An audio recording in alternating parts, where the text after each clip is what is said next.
롯데그룹이 200곳 점포에 대해서요.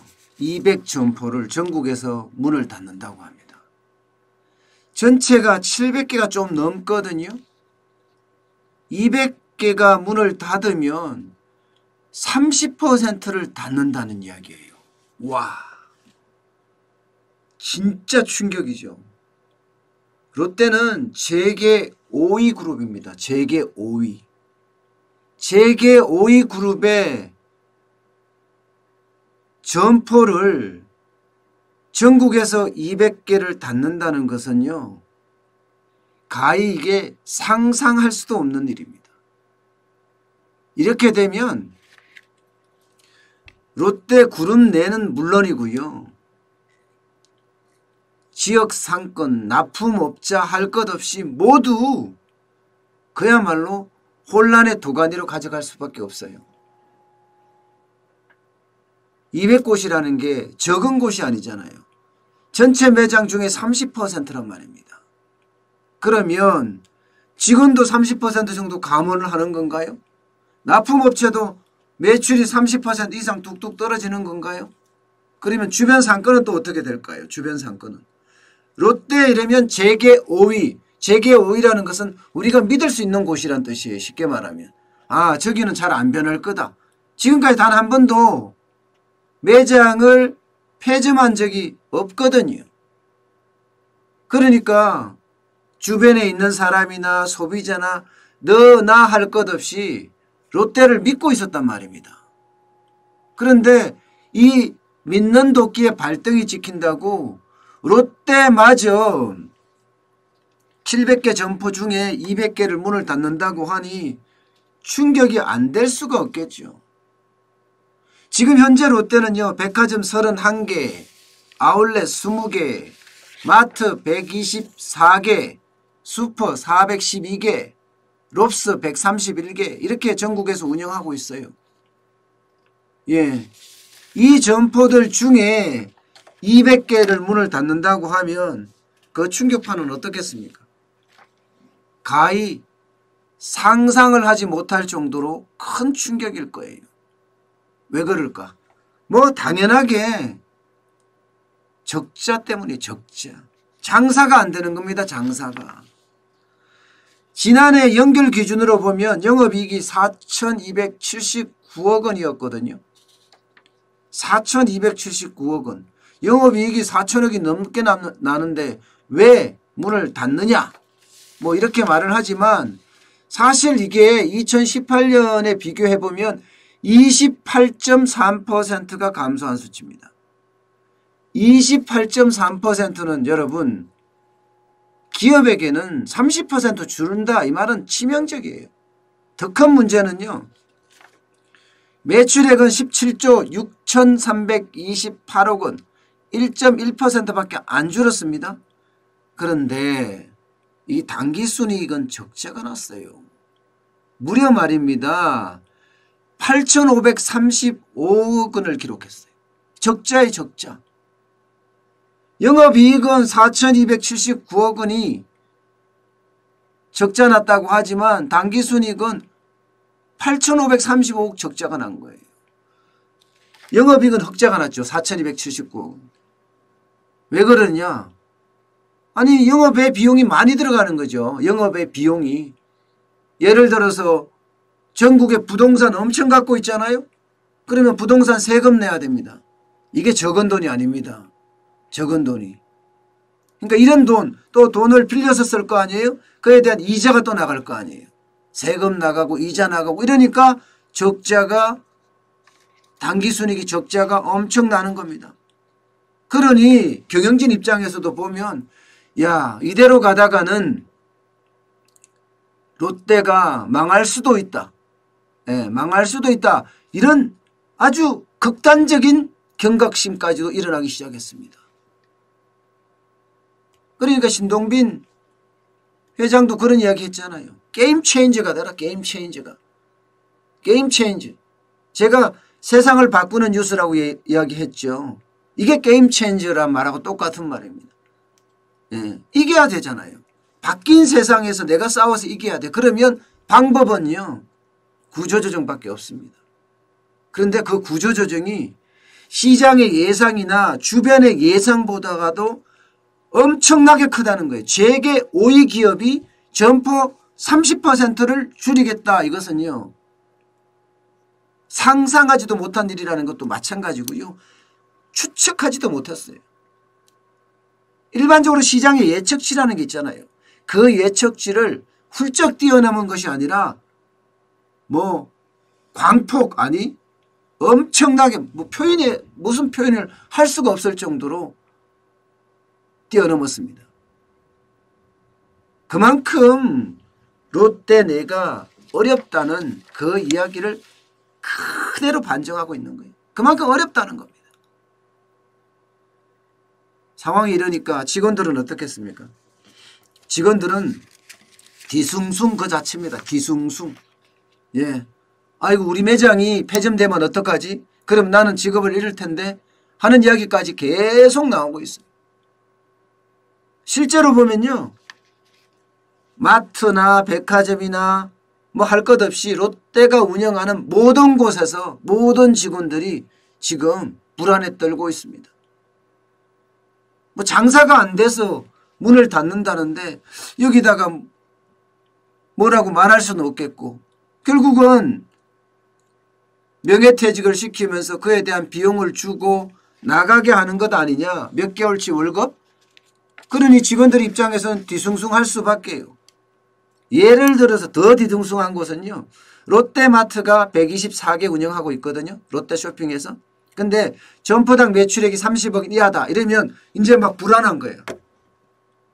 30억 원 이하다. 연매출 기준으로 말입니다. 그런데 업계 관계자들은 그렇게 이야기해요. 이번에 구조조정의 어떤 방안이 예상치를 훌쩍 뛰어넘은 거기 때문에 연매출 30억 원도 안 된다. 연매출 50억 원까지도 가지 않겠느냐. 이런 이야기까지 지금 나오고 있는 실정입니다. 20% 30%는 부실점포라는 거예요. 예, 20억 30억은요. 지금 영남 지역이나 수도권 지역에는요. 롯데마트 중에 연매출이 20억 30억 안 되는 곳 수두룩합니다. 결국 영남 지역이나 수도권에서 그만큼 구조조정 폐점이 일어난다는 이야기예요. 와, 이렇게 되면요. 점포 200곳이 폐점한다. 이렇게 되면요. 납품업체는 어떡하나요? 하청업체는 어떡하나요? 여기도 지금 안절부절이에요. 여기도. 일단 뭐 단순 기준치로 봐서는 매출이 30% 이상 줄어들 가능성이 커졌거든요. 요즘 같은 거 위기에 납품업체나 하청업체 입장에서 아니면 입점업체 입장에서는 보면 줄인다고 하면 그야말로 충격입니다. 충격. 납품업체가 지금 안 그래도 어렵잖아요. 경제가 어렵다 하는데 여기에 또 한 번의 충격이 가해지는 것 아니겠습니까? 하청업체는요. PB상품을 만드는 그런 업체들은 또 어떻게 되겠어요? 갑자기 매출이 쭉쭉 떨어지는 거예요. 그러면 직원들은 여기도 마찬가지예요. 직원들을 내보내야 하는 그런 형국으로 내보낼 가능성이 굉장히 큽니다. 입점업체는 없대요. 입점업체도 마찬가지입니다. 200곳을 폐점을 하면 거기 파견했던 직원들 다 걷어들여야 되죠. 근데 파견했던 직원들 걷어들이면 오게 하면요. 뭐 어디 또 다른 데를 내보내야 되는데 지금 경제가 그렇지 못하니까 어떻게 되겠습니까? 결국 거기도 구조조정 된다는 얘기예요. 거기도 구조조정. 야, 이게 롯데가 200곳을 폐점한다는 게 이게 단순한 일이 아닙니다. 이게 결국은 일파만파예요. 직원들부터 납품업체부터 입점업체부터 하청업체까지 심지어는요. 주변 상권에도 엄청 영향을 미칩니다. 주변 상권에도. 부동산 시장에서는요. 롯데 이러면요. 신뢰 그 자체입니다. 세계 5위 기업이기도 하고요. 게다가 여러분 세계 5위 기업이기 때문에 지금까지 폐점을 안 했어요. 왜? 신뢰를 쌓아가려고요. 신뢰를 쌓아야지 결국은요 많은 사람들에게 그죠? 롯데 이러면 믿고 살 수 있다 이렇게 생각할 거 아니에요. 게다가 지역 부동산 사람들한테 물어보면 롯데는 적자가 나도 폐점하지 않는다. 예, 이런 공식이 통합니다. 때문에 주변 부동산이 어떻게 되겠습니까? 롯데가 들어오면 자연스럽게 오릅니다. 그런데 200곳이 폐점한다? 그러면 부동산도 꽉강입니다. 꽉강. 어디 그뿐이겠습니까? 지역상권은 어때요? 지역상권. 지역상권도 200곳 정도가 문을 닫는다고 하면 전국에서 200곳 상권이 무너진다. 이렇게 생각하시면 돼요. 그 정도로 롯데의 파워나 파급력이 클 수밖에 없습니다. 이게 기사가 적게 써져서 그렇지요. 이게 엄청난 일입니다. 지금. 롯데의 오프라인 매장 200개를 폐점한다는 것은요. 말씀드렸다시피 롯데 자체에도 구조조정에 대한 이슈가 있고 직원들이 밖으로 내쫓기는 내몰리는 그런 상황이 초래도 하겠지만 여기에 납품하고 입점하고 하청을 받아 하는 중소기업까지 또한 주변 부동산 또 주변 자영업자까지도 모두 타격을 줄 수 있다는 것. 이게 경제 전방위에 큰 충격을 줄 수도 있다는 것. 아마 그렇게 줄 겁니다. 그러면 왜 롯데는 그렇게 떨어졌을까요? 예? 이익이 왜 그렇게 떨어지고 이런 강력한 구조조정 정책이 발표가 됐을까요? 그 이유는요. 여러 가지가 있지만 크게 네 가지가 있습니다. 네 가지. 첫 번째는요. 경기 침체입니다. 지금 문재인 정부 들어서서 계속 꼬꾸라지고 있어요. 꼬꾸라지고. 제가 작년은 구조조정 엄청 많이 할 거라 그러고 작년 자체를 뭐라 그랬습니까? 지금이 경제 위기다 이렇게 표현을 했습니다. 실제로 작년에 2% 성장을 했거든요. 경제 성장률이. 이거요. 역대 네 번째 역대 네 번째. 예. 제일 많이 경제가 고꾸라진 데가 IMF 외환위기 때입니다. 그때 마이너스 5.5%였거든요. 두 번째가 석유파동 때예요. 1980년도에. 그때 마이너스 1.7%였어요. 세 번째가 금융위기 때입니다. 2009년도에 0.8% 성장이 거쳤습니다. 작년요? 저는 좌파위기라고 제가 말씀을 드렸어요. 좌파위기로 실제로 2%밖에 달성을 못했습니다. 그러니까 경제가 계속 꼬꾸라졌으니 장사는 더더욱 안 됐을 거 아니에요? 장사가 안 되니까 그만큼 어려워졌던 겁니다. 여기에다 비용은 또 얼마나 증가했습니까? 비용 최저임금 연 3년 새에 30% 넘게 올랐죠. 그죠? 여기에다 주 52시간제 근무 적용을 했죠. 예. 또 법인세는 22에서 25%까지 올렸죠. 세제 혜택은 다 없앴죠. 특히 말입니다. 부동산 세금이 엄청나게 올라갔어요. 엄청나게. 유통회사 입장에서는 전국의 부동산을 다 가지고 있거든. 전국에. 그러면 부동산 세금만 몇천억 나갑니다. 몇천억. 예. 그런데 어떻게 유통회사들이 버텨낼 수 있겠습니까? 비용이 그만큼 증가했는데.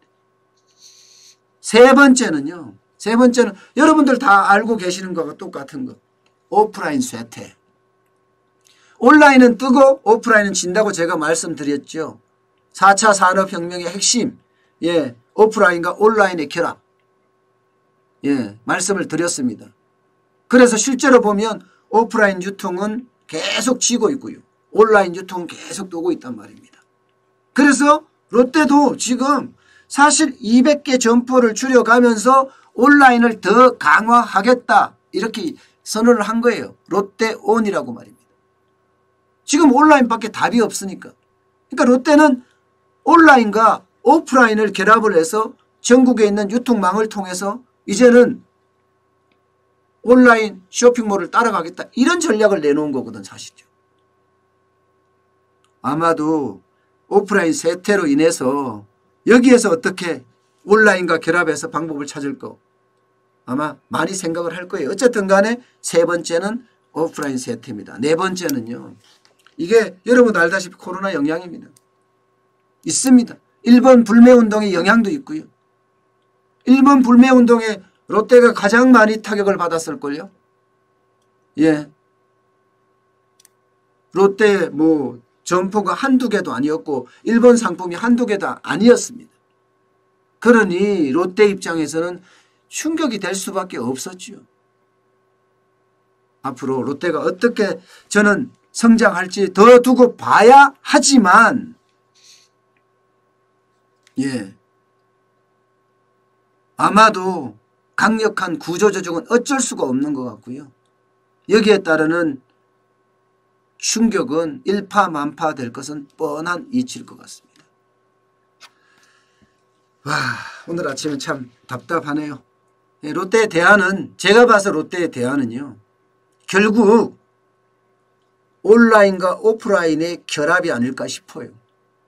예. 왜냐하면 온라인과 오프라인이 결합되면 결합되는 만큼 더 효과적일 수 있거든요. 온라인은 로켓 배송으로 직접 배송하지만 오프라인은 각 전국에 지점이 있으니까 전국의 지점에서 바로바로 배송을 한다면 두 가지 오프라인 판매도 되고 온라인 판매도 되는 그런 방안들을 찾아야 하거든요. 그런데 이렇게 하려고 그러면 규제가 굉장히 많습니다. 규제를 뚫어내야 되는데 이 규제가 또 만만치가 않아요. 대형 마트의 어떤 영업시간 규제라는 게 있지 않습니까? 때문에 이 영업시간 규제 때문에 실제로 온라인과 오프라인을 결합해서 하고 싶어도 지금 못하거든요. 이 규제가 정부가 풀어주지 않는 한 쉽진 않을 거예요. 그러면 따로 그 옆에다가 만들든가 아니면 200개 점포 문을 닫는 것을 오프라인 전용으로 물류창고 전용으로 가든가 아마 이런 방법들도 나오지 않을까 저는 그렇게 생각을 해봅니다. 어쨌든 롯데잖아요. 제게 5위잖아요. 뭔가 방법을 찾아내지 않을까 저는 싶습니다.